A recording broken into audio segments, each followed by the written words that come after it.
नमो नमः। आज हम लोग लघु पाराश्री में फला देशार्थ उपदिशति के बारे में अध्ययन करेंगे।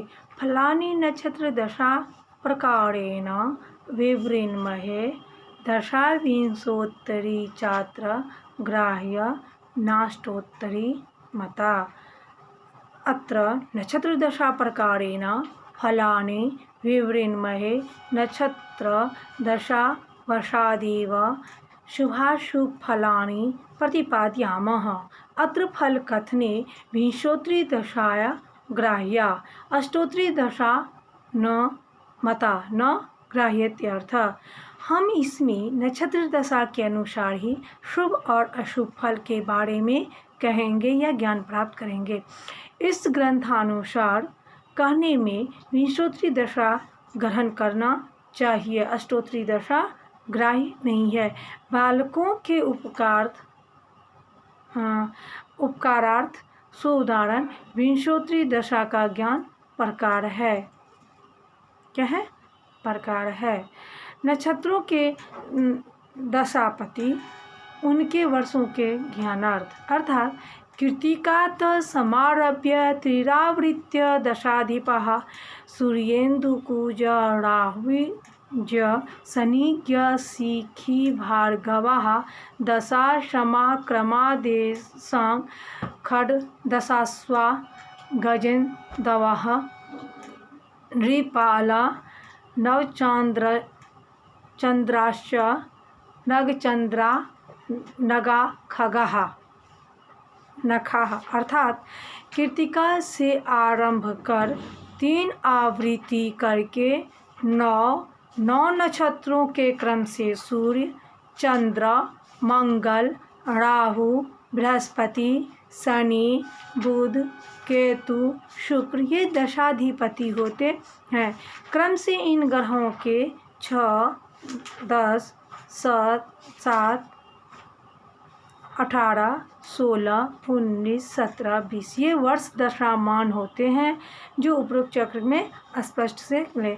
जन्मकालिक वर्तमान दशा के भुक्ति भोग वर्षान्यन प्रकार दशामानं भयातग्नं भवभोगोन्ने हृतं फलं भुक्तं वर्षाधिकं ज्ञेयं भोग्यं भोग्यवशात् तथात। जिस ग्रह की दशा में जन्म हो उस ग्रह की दशा वर्ष संख्या को भयात से गुना कर गुणन फल में भवोग से भाग देने से लब्धि वर्षादि दशा का भुक्त मान होता है। उसको दशा वर्ष की संख्या में घटाने से जन्मकाल के आगे या जन्मकाल से आगे क्या होता है? भोग्य होता है। भयात को भवोग में घटाने से भवभोग्य होता है। उसी दशा वर्ष संख्या को गुना कर गुणन फल में भवोग के भाग देने से लब्ध वर्षादि वर्तमान दशा का भोग जन्म काल से आगे का नाम होता है। यदि संपूर्ण भवभोग घटी में ग्रह की दशा संख्या होती है तो भयात घटी में क्या त्रैराशिक से भुक्त वर्षादि बराबर दशा संख्या गुने भयात घ भवोग घ। इसी प्रकार भवभोग्य घटी के अनुपात से भवभोग्य वर्षादि बराबर दशा वर्ष संख्या गुने भवभोग्य घ और नीचा बट्टा भवभोग। उदाहरण के लिए शक संवत 1448 संवत 1983 माघ शुक्ल एकादशी शनिवार में किसी का जन्म हुआ है। उस समय मृगा नक्षत्र के भयात 58-15 है। भवभोग जो है 59-30 है। भवभोग्य जो है 1-15 है। स्पष्ट सूर्य 1-29-20-13 है। तो उपरोक्त पद्यानुसार मृगशिरा नक्षत्र में मंगल दशाधिप हुआ। क्या मंगल दशाधिप हुआ? इसलिए मंगल की दशावर संख्या 7 को भयात 58-15 से 1 की जाति गुना कर 34 95 से गुना कर 244 65 में 59 और 30 के एक जातीय 35 70 से भाग देने से लब्धि वर्षादि यानी लब्ध वर्षादि 6 10 7 3 32 दशा का क्या हुआ, दशाभुक्त हुआ। इसको दशावर्ष संख्या 7 में घटाने से दशा का भोग्य वर्षादि बराबर 0 1 22 56 28 हुआ।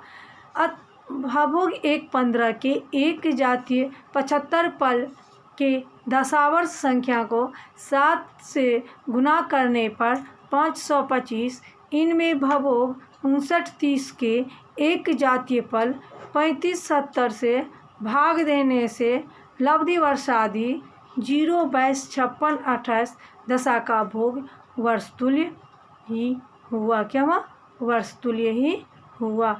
तो इस प्रकार से हमने